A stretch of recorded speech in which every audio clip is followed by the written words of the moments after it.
First, I apologize. My brief here was simply to make few remarks immediately after the chairman's own remarks.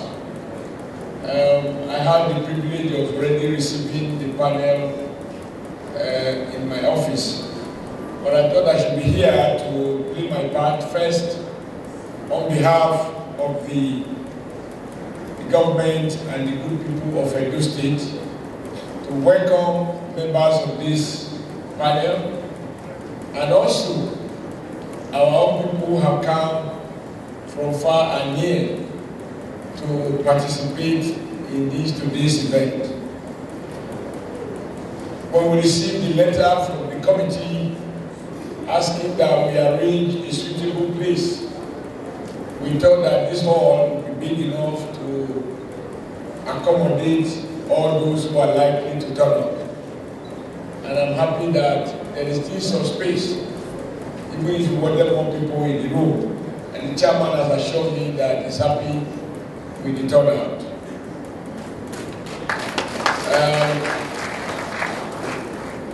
I have had the privilege of listening to a few comments, and I am sure there are more and more groups who are anxious to take their turn to have their comments.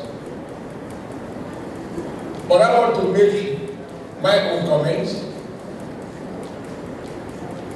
They are my views.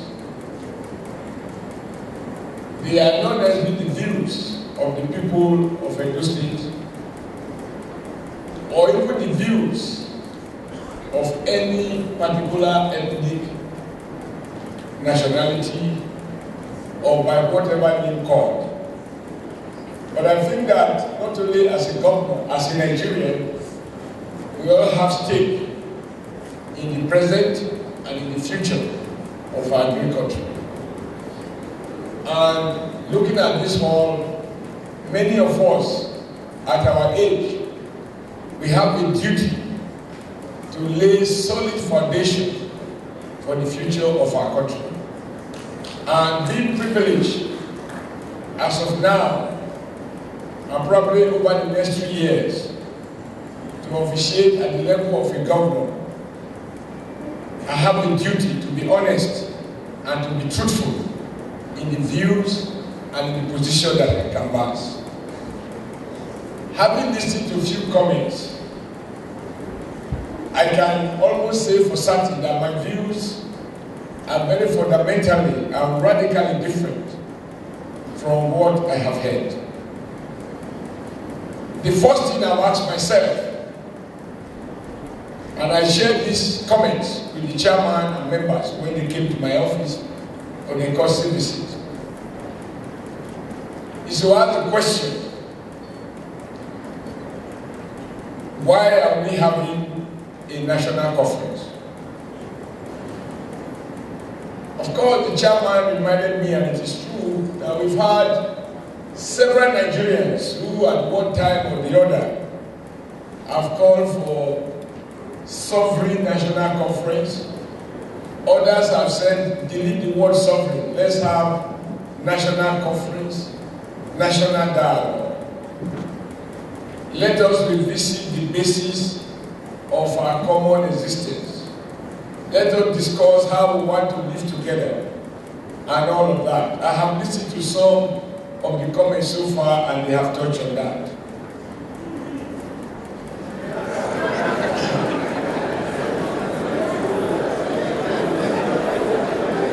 I'm afraid I will certainly take more than that.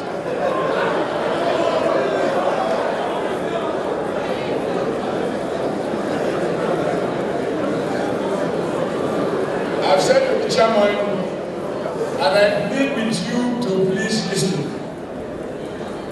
I am not saying anything to attract anybody's applause.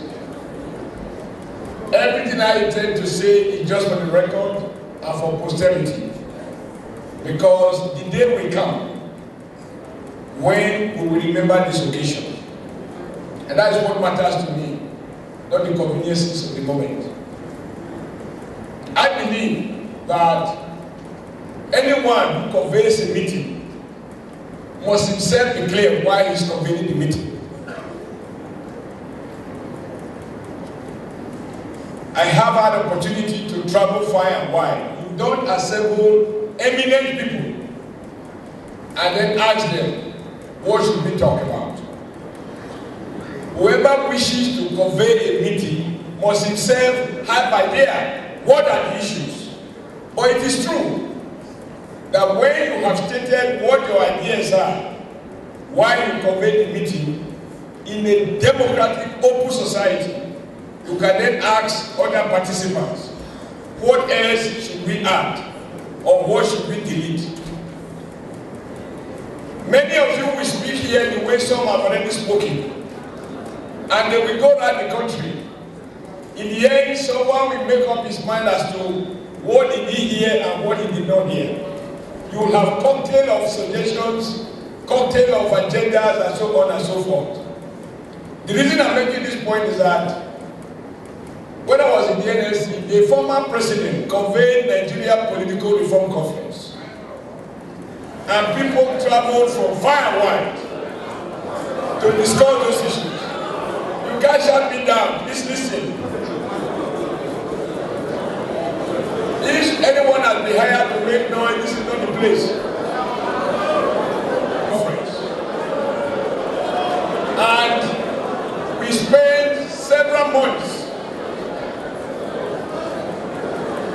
People from various states, various interest groups, money was spent to pay for transport and allowances.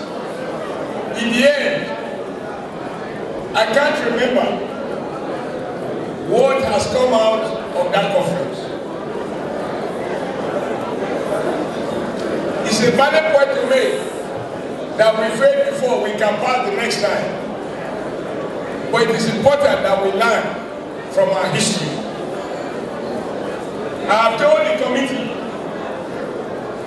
and I want to repeat it here, not for you to clap, that I will be surprised if anything changes. As a leader, I have no business to mislead or to deceive anyone. I believe this conference, and I would like to be proved wrong, it will not be different from any previous conference. And therefore,